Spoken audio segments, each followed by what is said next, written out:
Mariners lead the Cubs 6-2 going to the top of the 7th. And here's something you don't see every day.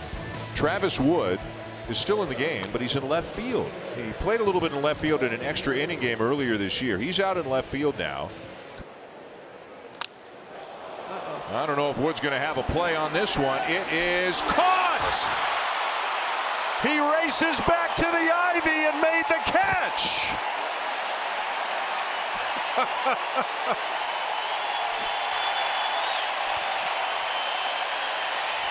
Wow.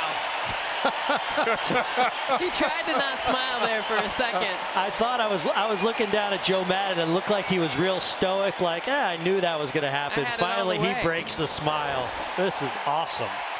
He gets a good jump on it, but this looked like it was either out or off the ivy. This is not an easy play for anyone, even a regular left fielder, to make, knowing where he's at on the field, up against the ivy, makes the catch.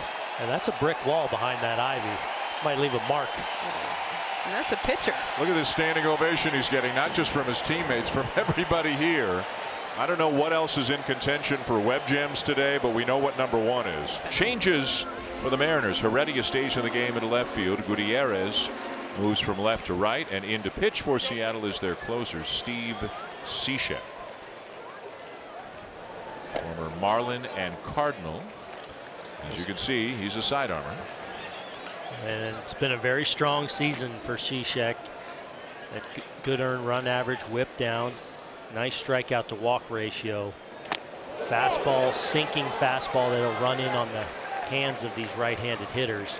Right-handers have hit just 143 against him. You saw Cishek after that first pitch slider that looked like it caught the outside corner, not get the call, kind of stare in at Dan Iasonia. 2-1 the count on Bryant. He'll be followed by Rizzo and then Zobrist. The Mariners 3 outs away from a win and a 5-3 road trip through Toronto, Pittsburgh, and Wrigley. And every game so important for them, of course, as they try to stay relevant in the wild card race. If they win tonight, they will be 4 back of the Red Sox for the second wild card spot. The Red Sox were victorious today, got 5 in the 9th to beat the Angels. Detroit and Houston between Seattle and Boston, and there's a swing and a miss to get Bryant 1 down. Some funky swings against this guy sometimes. Well, it went right back to the slider, and it really stays in the heart of the plate, and it actually looks like Bryant somewhat has a beat on it, but he just kind of shaking his head a little bit like, how did I miss that pitch? But just a little bit underneath it, as Cishek continues to dominate right-handed hitters. Oof. Now Rizzo. Late break. Sat on the strikeout, and then that last pitch, a good 3 to 4 inches late. And I think that's what got Bryant. By the time you make the decision to swing, Cishek's ball is still moving.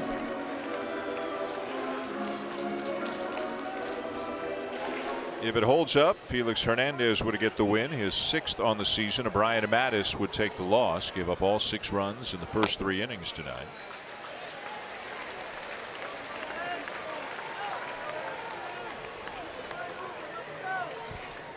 Even with a loss today, the Cubs would still have the best record in baseball at 62-42.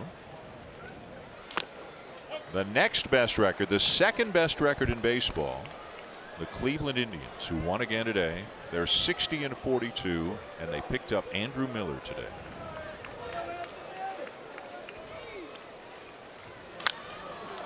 Now to play, full count. And right now they have all the right pieces when you think about October. The pitching, now the bullpen, and they can hit, and that's not been the case the last few years for the Indians. Ripped into right center, a base hit, and more. Rizzo on his way to second base, thought about it, but wisely put the brakes on, down 3 in the bottom of the 9th.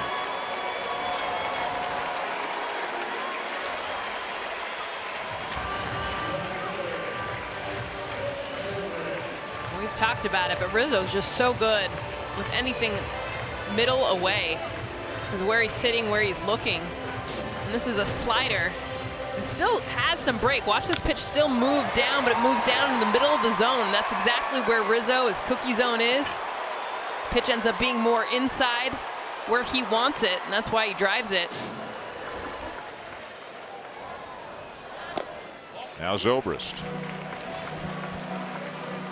Good night for Zobrist. 2 for 3. He's also walked.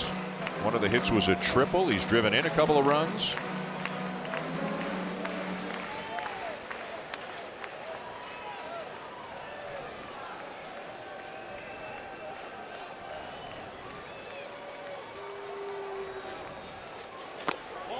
Outside, 2-0.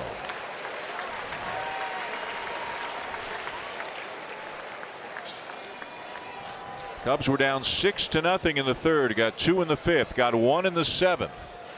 And have a base runner in the ninth. Need 1 more to get the tying run to the plate. There's a strike, 2-1. With that pitch running away and the way Seattle has Zobrist played around a pull, not only in the infield but in the outfield. It's that time, especially you're not the tying run yet. It's the time, just set your sights away and just look for something you can shoot the other way. On the appeal, no swing. 3-1. Especially now that you're in that real good hitters count, you know you're getting a fastball, you know it's going to be running away, and the way Seattle's played as a hitter, you can just really think other way with this ball. 3-1. Strike taken, a full count. Addison Russell waiting for his opportunity. Cishek working quickly. 3-2 on the way, and there's a base hit into left field. Did exactly as you said, takes it the other way, and now Russell's going to come up as the tying run. Just know the way the ball's moving away from you as a left-handed hitter there, and you know he doesn't want to issue a free pass. The way that defense was positioned, I think it just set up to punch it the other way. He got a pitch he could handle on the outer half and drove it through that left side.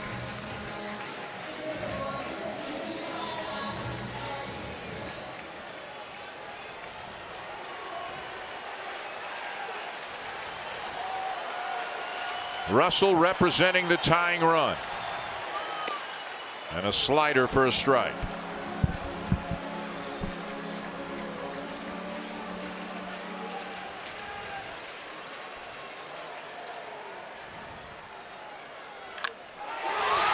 Into left center, it is down for a base hit.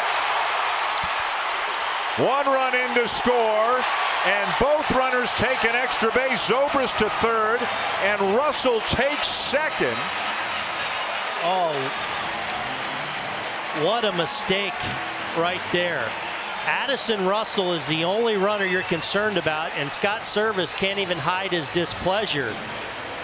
You don't concern yourself with Ben Zobrist running to third base. One, you're not going to have a play, but his run does not matter. You've just got to keep that tying run from getting into scoring position. It's a good job by Addison Russell of seeing that ball go to third base. He doesn't break stride, easily gets into second base, not only taking away a force play and a possible double play, but now the tying run out there at second base. And that's Heredia, who has only been in the majors for a few days, making a young player's mistake. The tying run is now at second. The winning run is at the plate. The batter is Jason Hayward. Hayward 0 for 4 tonight. Has seen a fair bit of Cishek. He's 3 for 9, including a double. Wow, what a stop. Or did it hit him? It hit him, and the bases are loaded.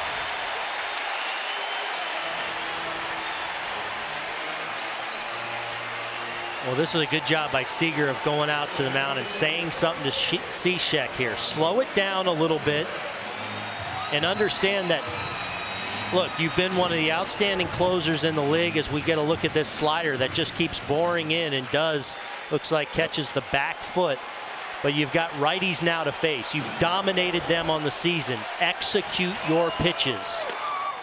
Strike one to Wilson Contreras. A run in, bases loaded, one out. Everybody standing here at Wrigley as the Cubs try to finish off an improbable comeback. Down 6-0 early. Outside, a ball and a strike. And it feels like it's going a little bit fast even right now for Cishek. And when it starts going fast, you don't lose stuff or velocity, but you lose command. And that's when you can make a mistake. Something you don't want right now. You want to locate. Inside corner for a strike. Contreras didn't like it one bit. Seems like all night long Dan Iasogna has been lenient on that side of the plate. Into righties, away to left-handers. And there the Mariners get a break on that call.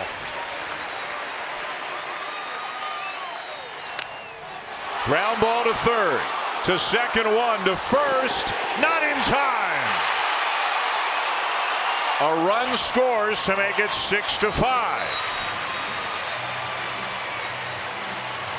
And there's another example of the athleticism of the Cubs. If he did indeed beat this, this is a tailor-made double play that the Seattle Mariners do not mess up. They execute and turn it well. Contreras absolutely beats that throw to first base, gets out of the box extremely well. The Mariners do want to have a look at it, but this one shouldn't take that long.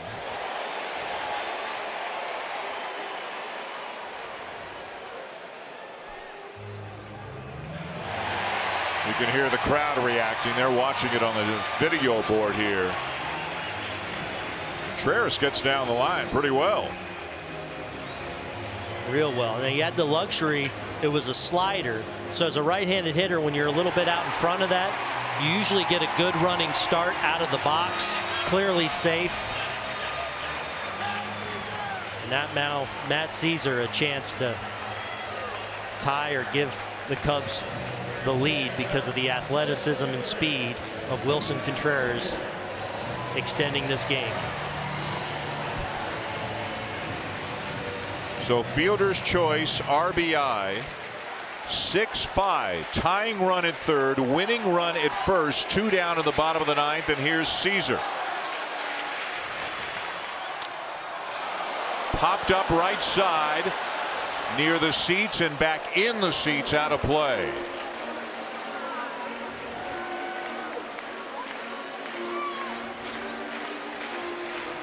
Well, I think everybody's gotten their money's worth out of this one tonight with all the crazy stuff that's happened. Home runs early. Travis Wood doing about everything that a player can do at a baseball game, and now it comes down to this in the bottom of the ninth. 0-2. Don't rule out Contreras possibly running from first base. Cishek, all his concentration on that hitter right now, rightfully so. Maybe you get him off and running, create a mistake, or at least get the go-ahead. To the backstop, and the game is tied. Do you believe it?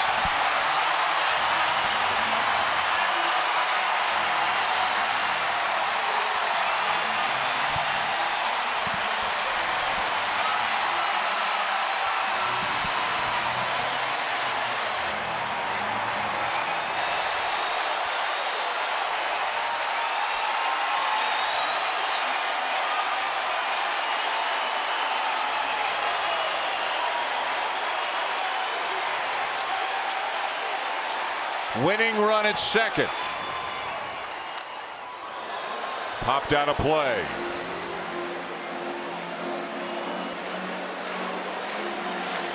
The Cubs have scored 3 runs in the bottom of the ninth to tie it.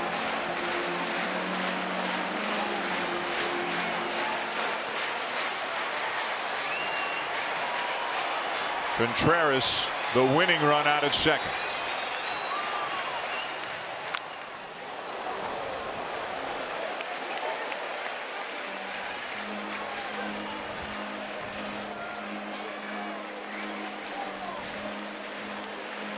And if it goes to the 10th, Chapman's coming in.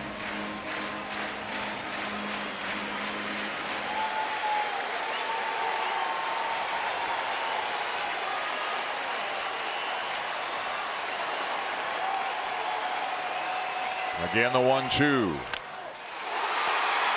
Fly ball to right field. Gutierrez is there, and we are going to extra innings in Chicago. And the winning run is at third with 1 out.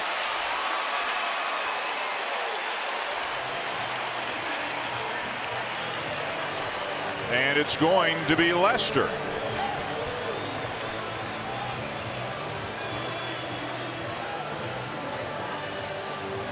Arrieta's a better hitter.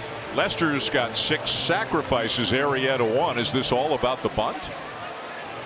Well, it's certainly the option of the bunt, but you know that Scott Service, who's going out to the mound now to discuss things, and Seattle's certainly aware that, certainly from a number standpoint, Lester not the best option they have as a hitter right now. I think Jon Lester came to the ballpark today saying, I wonder if I'll be called upon as a pinch hitter tonight. So Lackey's down there getting ready to pitch, which leaves Hendricks, Lester, and Arrieta. Arrieta's a great hitter for a pitcher. He's a great hitter. And even just enough to get it to the outfield. I mean, you think about it, it's less than 2 outs, so you're not looking for the home run. You're not even looking for the base hit. You're just looking for something to get that run 90 feet. Lester's 3 for 40 this year. His career batting average, as you can see, .051. He does have 6 sacrifices. Will they be thinking squeeze? Didn't show as he takes down and in. You wonder if something is preventing Jake Arrieta from swinging it back. I'm going to throw this in there too, guys. Looking at the numbers, Arrieta strikes out a whole lot more than Jon Lester. Has 14 strikeouts and 50 plate appearances this year. So maybe it's just a question. He wants the ball put in play.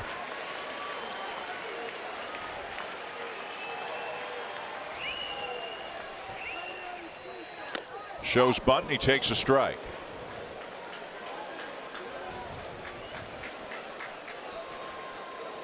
Now it's hard. You'd be hard pressed to go straight suicide squeeze because you don't want to give up your runner in scoring position, and you know Seattle is playing against that. You've got Seager holding Hayward on close at third base, Lee creeping in hard at first. Pitch out.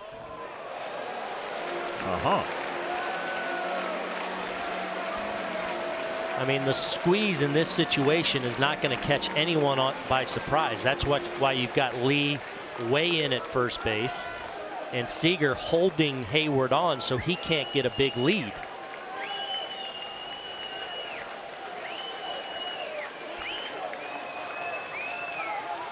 Winning run 90 feet away.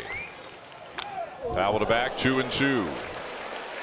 And I don't think it's a situation where you'd have the contact play on, because if he hits a ground ball to right to one of the infielders, you have an out at the plate, and Lester's unlikely to be able to get into scoring position. So worst case, you want that runner still in scoring position, albeit with 2 outs, and Baez still at the plate,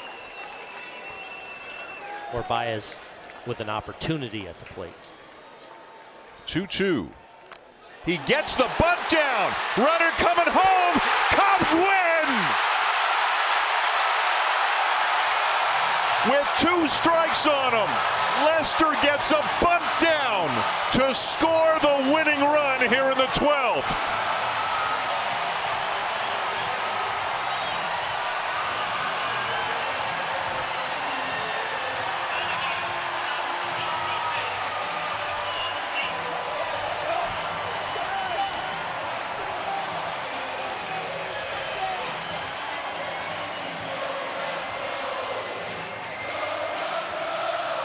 Well, a game like this deserved a crazy ending.